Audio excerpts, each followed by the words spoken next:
670 WOCA. Ocala.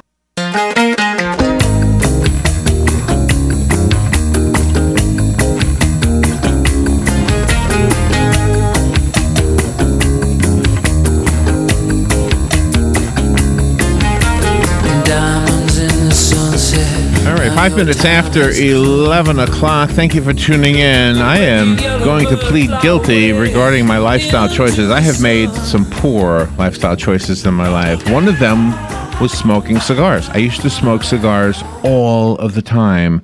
And the story of how I quit was it was the week between Christmas and New Year's. I had a cold, and even when I was in my heavy days of smoking cigars, if I had a cold, I kind of shied away from it. I just didn't like the way the cold felt with the cigar. So I'd always wait for the cold to get better before I got back to it.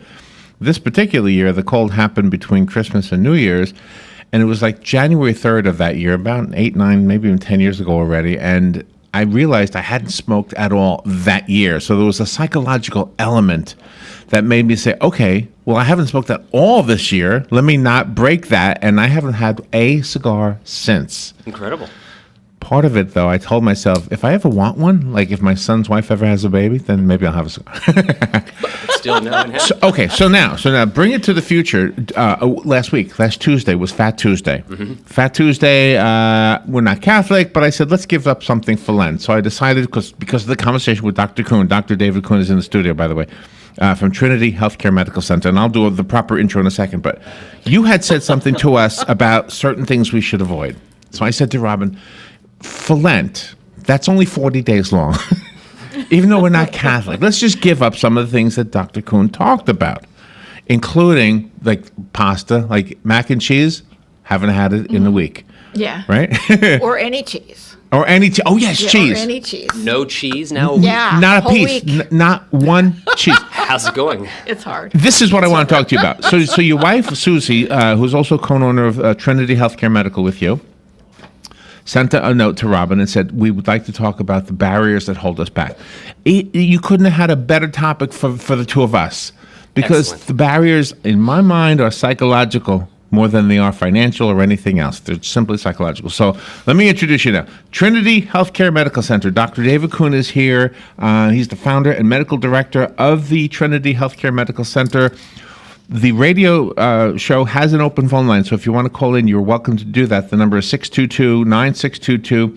They take care of internal medicine and nutrition, weight management, women's health, Larry's health, primary care for all ages, which almost sounds like a circus. Primary care for all ages. And they are at 321 Southeast 29th Place in Suite 102. The reason I'm giving you all that at the beginning is because a radio show typically scratches the surface, even if that. The best idea, if you want to change your lifestyle, be healthier, find a great doctor, call them at 512-0000, and that's Trinity Healthcare Medical Center. Okay, Dr. David Kuhn. Good morning, sir. How are you? Good morning. Good morning. I'm glad to be back. So without even knowing it, Yes. you have affected us with one visit. I appreciate that. I appreciate that. No, we appreciate it. I mean, your advice. Look at you. I mean, you look healthy. Your wife looks healthy. It's work. It's work. It's an investment. It's an investment in your health. It's an investment in your body. It's the only place that we have to live. This is a thing that I tell patients all the time. And we do a good job of maintaining, our cars or our houses or our jobs, or we try to, and we devote a lot of energy into that. The thing that we usually let slide first is our own health and our own body, because we're willing to give that up in order to accomplish that next thing, or to do something for somebody, or to keep doing something for somebody to a point of stress. At that point is when we begin to lose sight of the lifestyle things that we know we should be doing, or we may not even know what to be doing, and we don't have a guide to explain to us, this is the steps that you've got to take to get control of your health, get control of your life again, because they go hand in hand. It really does. And it's a process. Yeah. It's discipline. Yeah, it is funny that we are smart and we know what we shouldn't do, like smoking, but yet we keep doing it. It's we know what we shouldn't be eating, but we keep eating it. Absolutely right. Absolutely right. It's our brain. Our brain is doing this to us. In the that an animal in nature, and it wasn't all that long ago. I'll always mention this. That we used to be animals in nature not all that long ago. Yeah. And we didn't me last have weekend. this. Yeah, right. I know. And the more that we get out there, the better it gets. But a lot of the choices that we have to make every day. I wake up in the morning. Okay, I can reach for that box of Lucky Yeah. Charms that's Can't in there. say the word. It's easy and quick, and Yeah. or I can stop. I can get some avocado. I can get just a healthier breakfast, healthier lunch, a healthier dinner. But we're in a hurry, and we know that bowl of whatever it's going to be is delicious, and we'll get a little bit of pleasure out of that for a couple of minutes, easy, quick, and we can go on. If you do that one time, it's no big deal, right? If you do it one time, it's no big deal. But we get into the habit, and we get into the habit, that's get into it. the habit, Yeah. and then it sticks, and it has to be interrupted. If you don't interrupt it, and you have to it's an active process. It's not a passive thing. Health, I hope, will come to me someday. I hope it will get here. No, it doesn't work like that. If you want health, you got to go take it. Yeah. You really do.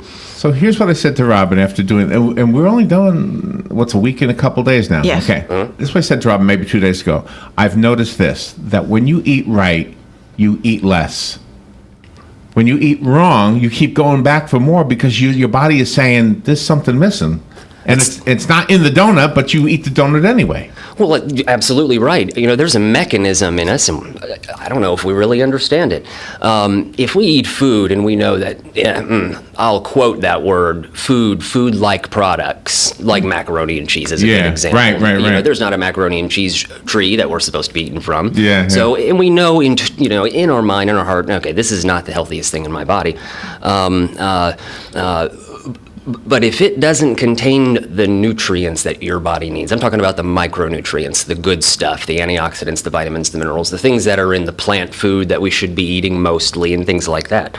Over time, a person can be even overweight and malnourished at the same time. They're low in a particular nutrient, a vitamin or many, and that hunger craving is going to stay triggered, and then you'll eat a hyper-palatable food like mac and cheese or pizza or whatever, all good things, but it can be overdone, but you're still not nourishing your body. You're just putting calories in, and it's going to slowly affect your energy, but because it tastes so good and our brains are wired to seek pleasure and avoid pain. That's how we're wired. A slice of pizza, mac and cheese, that gives me a couple of minutes of pleasure. So your brain will seek that. Right. Is this part of the evolution diet that you created? Well, it kind of is that it's just a restoration. It's just to try to get back to the way we're supposed to be eating. And you can name it anything that you want to. Easiest way to think of it is just plant-based whole food diet. And that's the way, now that can mean a lot of things. And I speak with this all the time about our patients and others at lectures and things. A plant-based diet, and they think, well, is that a vegan diet? Well, not necessarily. It may not have to be that in you. It could be, or maybe you'll eat just fish, or maybe you'll have some meat. And what we know is that it's okay for some people to eat We stopped with the red meat, by the way. Yeah. We're doing Sure. Chicken. chicken that's not deep fried, as long as it's not deep fried. Yeah, We even and had turkey. canned chicken. Canned chicken is not bad. Have you ever had canned chicken? Is canned chicken okay? Like tuna? Is it okay, or are we doing something wrong? Oh gosh. But you said something. I wanted to tell you that you said something that I repeated to Robin. This was the other day. We had this nice, healthy soup that her mother made, homemade soup, and it had these carrots that were maybe this big, the size of an old cigar. Some memories are coming And back. you said, this is what you said. You said that when you start eating right, those things will start to taste better. Exactly right. I saw that thing floating in my bowl, and I said, "Oh man, that sounded bad, didn't it? I can't wait to eat that. That's not that. I mean, it really did taste good too." Well, and that gets back to, what we're supposed to be doing inside. It resonates well with what we're supposed to be doing. And we forget it because this world that we live in is so full of distractions, and we're so busy, and our mind is on go all the time, and we're thinking about this and that and this and that we have to do, that we lose touch with that instinct that's in all of us, that intuitive eating, that instinctive eating, that thing that we used to always do when we used to have to go scavenge the land for food and things like that. So one of the things we're talking about today is barriers, and I want to tell you one that maybe we ran into the other day. We hadn't eaten. We were in the studio all day, and it was getting late, and I said, I don't feel like going home and cooking and all that stuff, because we've been trying to, this is only 10 days old, this whole thing we're doing. All right. So we said, well, what's around here? We were thinking of restaurants, and what's around here? And that's a barrier, too. Because if you go to McDonald's, what choices are there? If you go to what's this place over here, Zaxby's? What do you have? You don't know. Zaxby's, that's a terrible one. That's a terrible one. Is that right? That's a terrible one. Really? If you go inside and you look, I've done this, and you look at their menu. I mean, I don't mean to knock any individual business or anything, but that because it's delicious. Because I know. That's really good. Because it is delicious. I've had Zaxby's, and it is. But boy, if you look at the calories that they stick on their menu, and it's on their menu now, and actually, a number 2, 3 value, or whatever it is, over 1,000 calories. I know, in one sitting. In one sitting, and there's not a vegetable, there's not anything in it, there's none of the nutrients, but you can fill your stomach up with those things. Yeah. Probably in 2 hours, you're going to feel maybe a little bit low energy, maybe a little run down, maybe hungry again.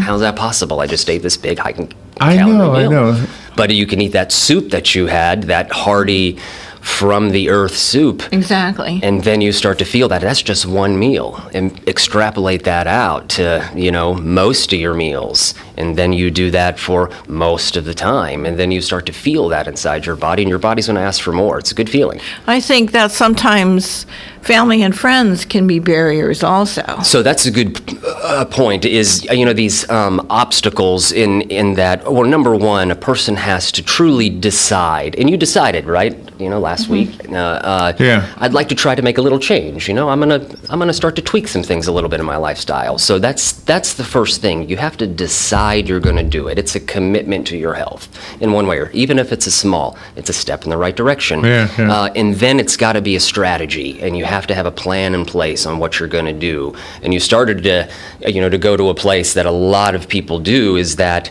I'm busy, it's lunchtime, we don't have a plan, we only have a half an hour, so what do we do? And then that's when we get in a little trouble. Well, I gotta hurry up and run over next door or grab the closest thing, because we didn't plan for that. And so, and these other obstacles, a cultural thing, our upbringing, our relatives, our loved ones, mom and dad. This is the thing I say a lot, is that we hear the language that we inherit heart disease from mom and dad. We inherit, these illnesses in one way or another.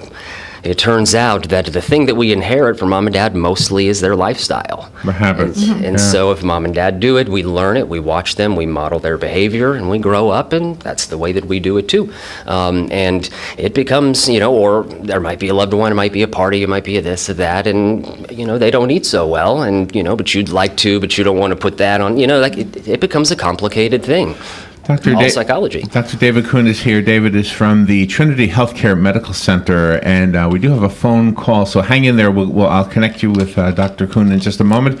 I wanted to mention that Trinity Healthcare Medical Center is at 321 Southeast 29th Place in Suite 102, and write the phone number down. It's the area code 352-512-0000. And if you missed it, you can't write it down because you're driving, call us. We have no problem repeating it over the phone for you. And David, you have a phone call. Good morning. You're on the air with Dr. Kuhn. Thank you for calling in. Yes, and good morning.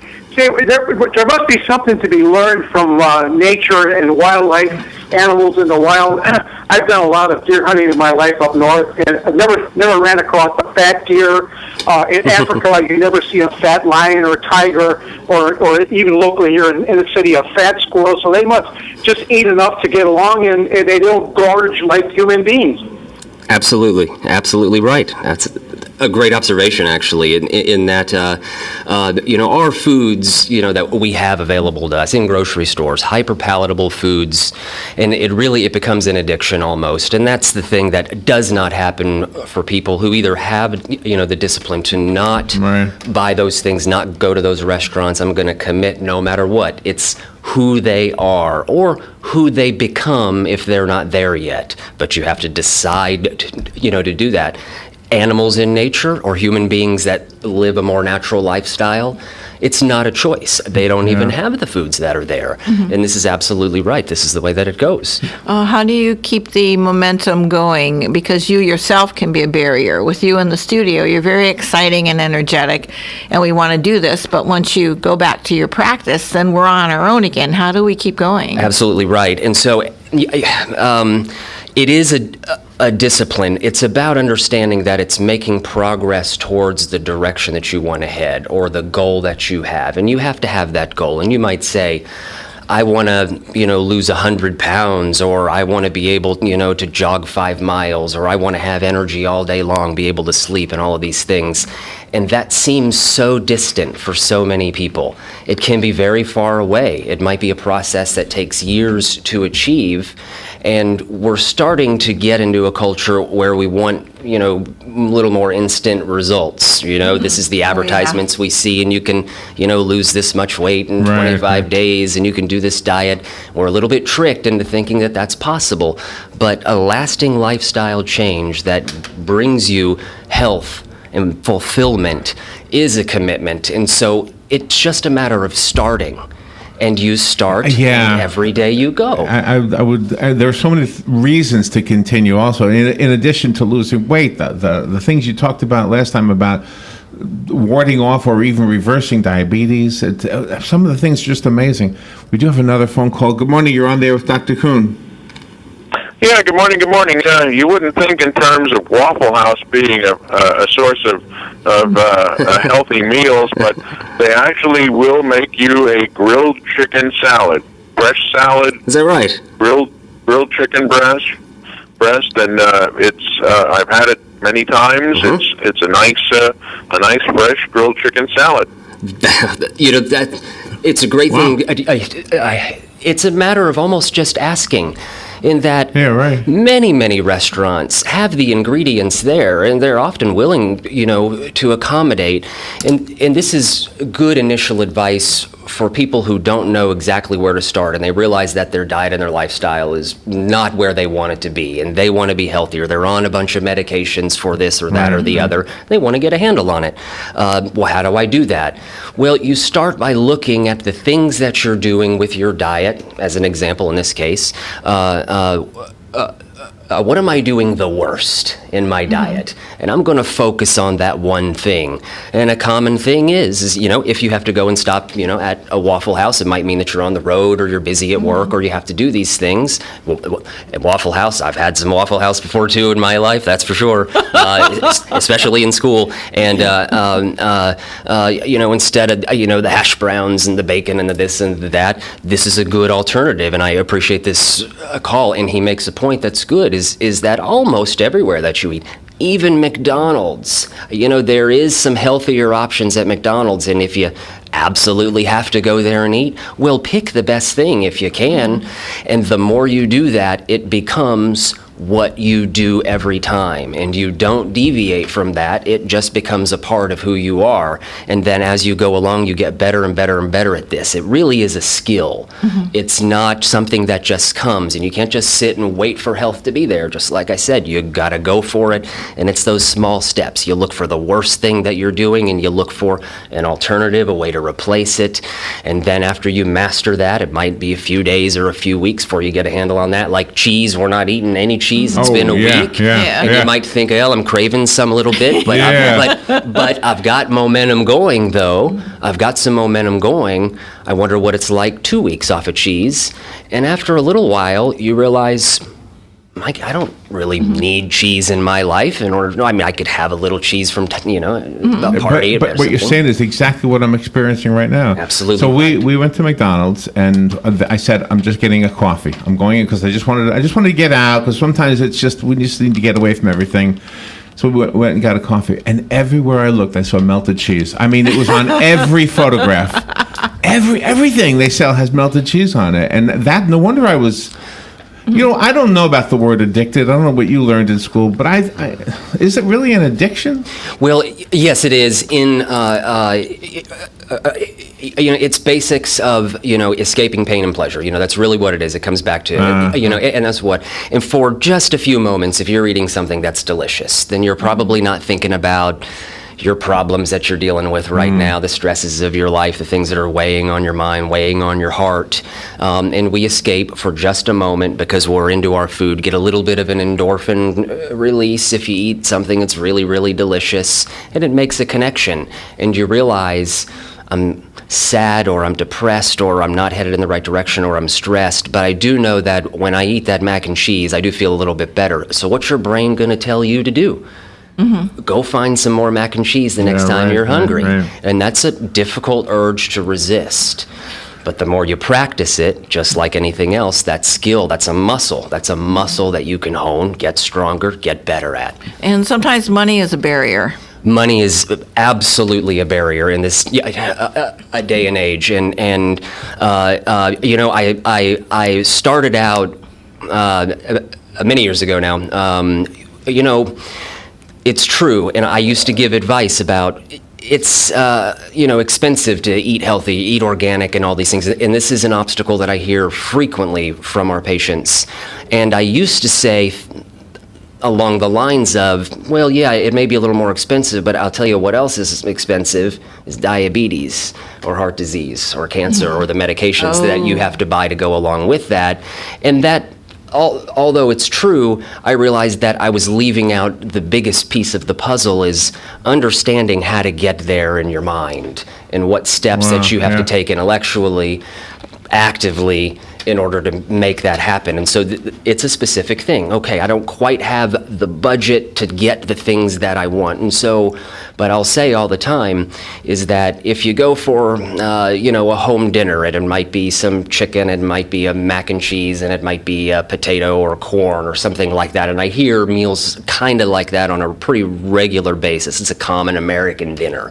So, but there's no vegetable in there, and there's anything else. And so I would say, instead of, that mac and cheese, just get a can of peas, or, get some, broccoli, or get some anything else that you like, and start with that one thing. It costs the same, as the corn, or as, and you start with the one adjustment. And when you do that, okay, I'm achieving something. But then you have to recognize yourself. You have to acknowledge what you've done is, I've made the first step.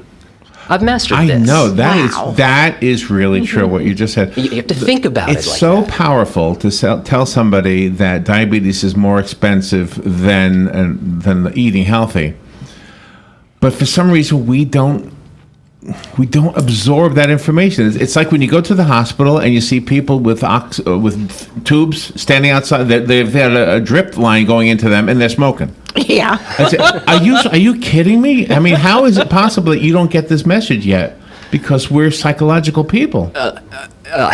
This is an amazing stat, and it's a stat that I wanted to make sure that I mentioned at this visit, in that a study was done a couple of years back. This was an international study, a large study, about 8,000 patients, in people who had a heart attack. Their initial heart attack. Scary thing, right? I've seen it, I've watched it, I've helped in care, acute and chronic, of issues like that.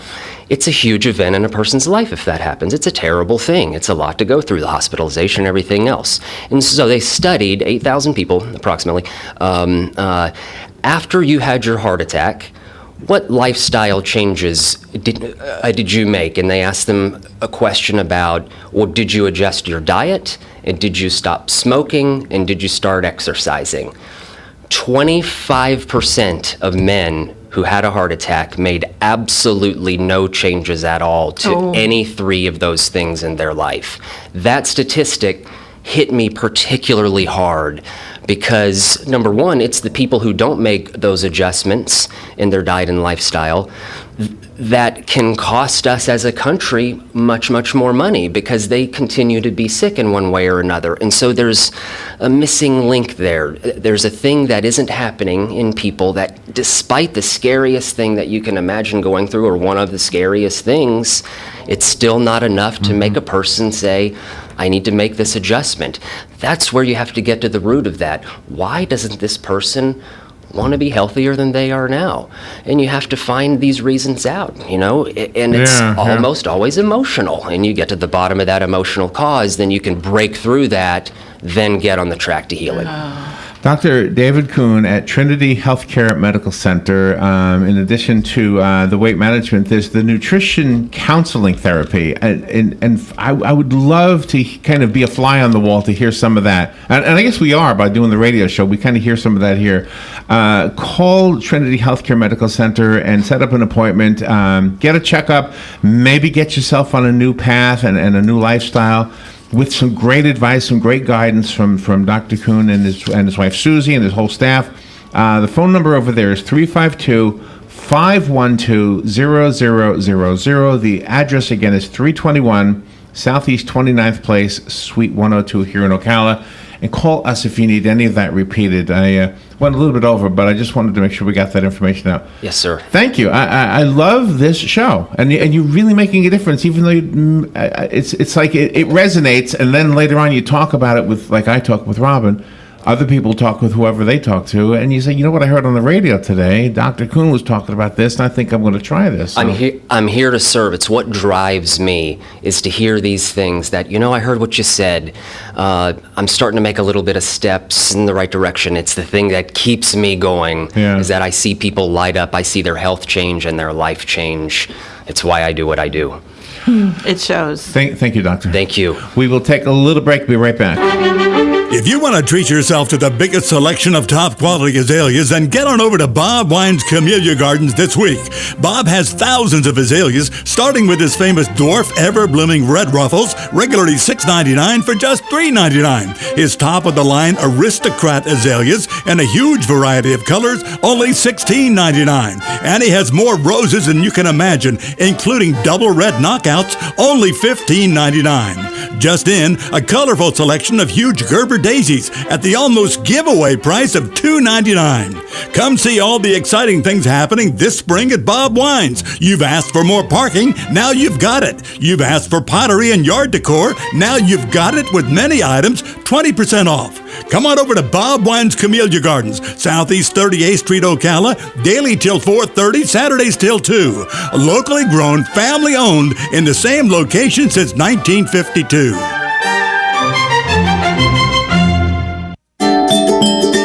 If you or a loved one is suffering with knee, shoulder, neck or back pain, plantar fasciitis, peripheral neuropathy, and even tennis elbow, and would like to learn about how there are treatments that may benefit you, go to drjuanyordan.com, then listen in on the first and third Thursday at 10 a.m. and hear from health professionals doing these treatments and patients who have benefited from them. First and third Thursdays, 10 a.m. Next Generation MD, right here on The Source.